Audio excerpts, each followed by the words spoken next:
Salam sigap dan shalom. Renungan kita pada hari ini, Minggu 25 September 2022, berjudul Pengabdian Orang Makedonia. Ayat intinya terdapat di dalam 2 Korintus 8 ayat 3-5. Aku bersaksi bahwa mereka telah memberikan menurut kemampuan mereka, bahkan melampaui kemauan mereka. Mereka memberikan diri mereka, pertama-tama kepada Allah, kemudian oleh karena kehendak Allah juga kepada kami. Pena Inspirasi menuliskan yang dimaksud dengan judul renungan kita pagi ini, Pengabdian Orang Makedonia, adalah jawaban atas pertanyaan, siapakah yang mau, agar mau datang menghampiri tahta kasih karunia Allah dan mengalami kasih-Nya yang tiada bandingnya itu adalah sebagai berikut.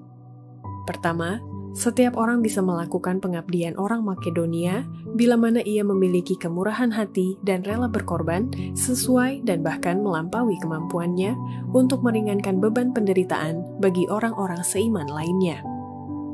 Bila pengumpulan yang umum diambil di sidang-sidang kafir untuk meringankan orang-orang Yahudi yang percaya, kedermawanan orang-orang bertobat di Makedonia diberikan sebagai teladan untuk sidang-sidang yang lain. Selagi dicobai dengan berat dalam pelbagai penderitaan, sukacita mereka meluap, dan meskipun mereka sangat miskin, namun mereka kaya dalam kemurahan. Aku bersaksi bahwa mereka telah memberikan menurut kemampuan mereka, bahkan melampaui kemauan mereka.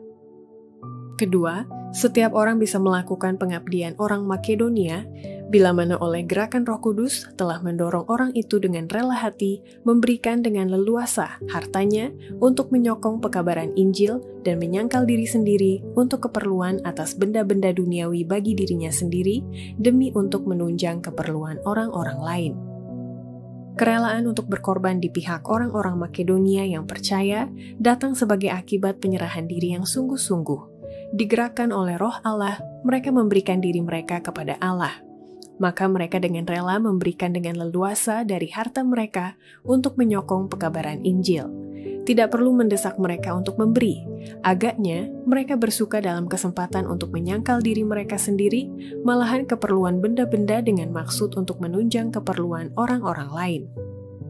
Ketiga, setiap orang bisa melakukan pengabdian orang Makedonia bila mana orang itu melatih diri dan menghidupkan roh kebajikan atau roh kedermawanan setiap saat, sehingga ia menerima mujizat rahmat berupa penyucian Roh Kudus. Kebaikan yang tidak mementingkan diri memberikan kepada sidang yang mula-mula kesukaan yang besar, karena orang-orang percaya mengetahui bahwa usaha mereka menolong mengirim pekabaran Injil kepada mereka yang dalam kegelapan. Kebajikan mereka membuktikan bahwa mereka tidak menerima rahmat Allah dengan sia-sia. Apakah yang dapat menghasilkan kedermawanan seperti itu, melainkan penyucian roh? Pada mata orang-orang percaya dan orang-orang yang tidak percaya, itu adalah mujizat rahmat. Keempat, setiap orang bisa melakukan pengabdian orang Makedonia bila mana orang itu senantiasa memupuk kerohanian yang tinggi sehingga menimbulkan roh kedermawanan Kristen untuk membagikan berkat kepada orang-orang yang berkekurangan dan yang menderita. Kemakmuran rohani terikat erat dengan kedermawanan Kristen. Pengikut-pengikut Kristus harus bersuka di dalam hak untuk menyatakan dalam kehidupan mereka kemurahan penebusnya.